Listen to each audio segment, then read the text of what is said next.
Hey there guys, how are you today, and welcome to my preview of the 2018 Abu Dhabi Grand Prix, the final race on this year's F1 calendar.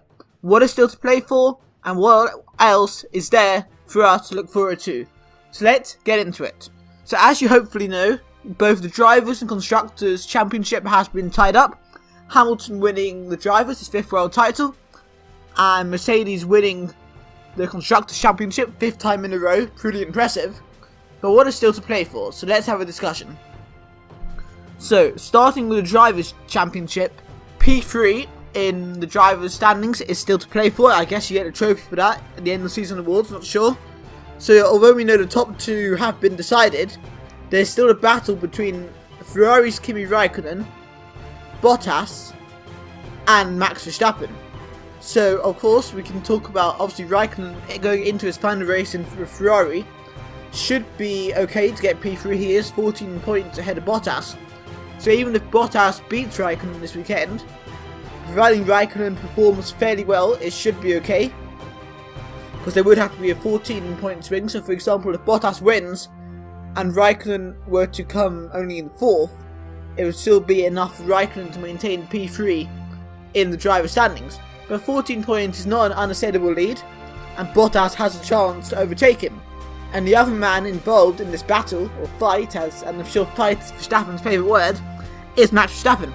Only 17 points behind Raikkonen, and 3 behind Valtteri Bottas. So, in a crazy race where Verstappen wins and he has been on form recently, there's no reason why Verstappen can't get into P3. And that'd be pretty impressive considering he hasn't got a particularly amazing car this year. I think Mercedes and Ferrari have been in a league of their own overall. So if Verstappen can get into P3, that would be pretty impressive. But it would take a pretty crazy race for that to happen. But who do you think is going to be on the podium at the Abu Dhabi Grand Prix? Tell me in the comments down below.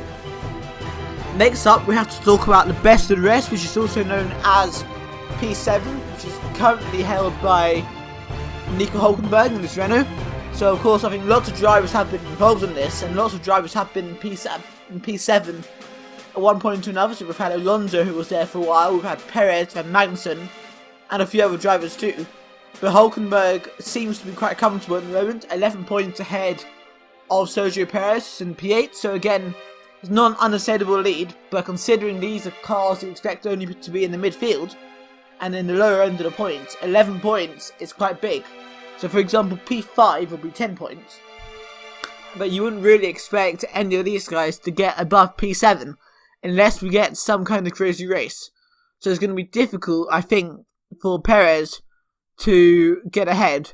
And I'm sure Alonso will want to have something to say here as well. But it would take a miracle of a result for something to change for P7. So probably Hülkenberg is going to finish the championship in a pretty credible P7. And next, talking about that part of the table, we've got to talk about the battle for the top 10. So obviously Perez is 8th, but he could still, in theory, end up quite a bit lower, out of the top 10.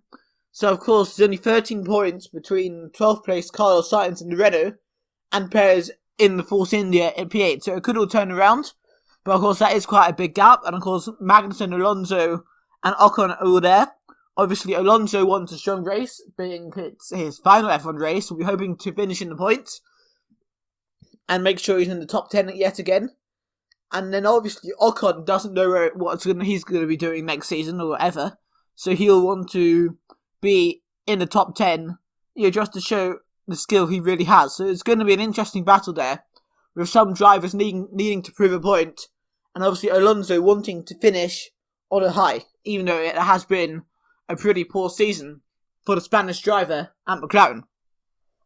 Now, moving over to the Constructors' Championship, of course, P1, 2 and 3 is all done. So we've got Mercedes first, Ferrari second, Red Bull third.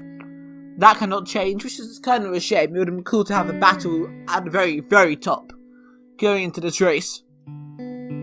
But the highest up battle is between Renault and Haas for P4, but Renault lead Haas by 24 points, so yes, okay, I guess a 1-2 would be 43 points. But Haas aren't going to get a 1-2, so it's going to take at least one really good result, probably a podium, and another points finish for Haas to overtake Renault this weekend, and I'm not too sure that's going to happen. But I guess it's nice to have the excitement that something could still happen. And Haas have had some really good pace at some points this year, obviously particularly at the start of the season. And it could only just take a very poor race for Renault and a couple of high-name, high-profile retirements at the top of the grid, and something could happen. You never know. And now we're going to go down the grid a bit. We're going to talk about Force India, McLaren, Sauber and Toro Rosso. So obviously Force India have had a pretty interesting season. They are still fighting to get into P6 to overtake McLaren, but it's going to be difficult for them. Of course, they had their points reset at Spa when they got new ownership, and they said at that point they're going to aim for P6 in the constructors, but it is looking a bit far-fetched. Double figure gap is going to be difficult. But Sauber are only 6 points behind them, and shout out to Sauber, who have had a fantastic season, particularly with Charles Leclerc, but Marcus Ericsson as well. And only 6 points behind Force India. They could get into P7, which would be a fantastic result for the team. And it shows how much you've improved since last season with the backing of Alfa Romeo. But Toro Rosso are only 9 points behind Sauber, so there's quite a big battle here for P7. I think P6 is only McLaren versus Force India. Probably McLaren will keep it. And there you have Force India, Sauber and Toro Rosso in a fairly close battle.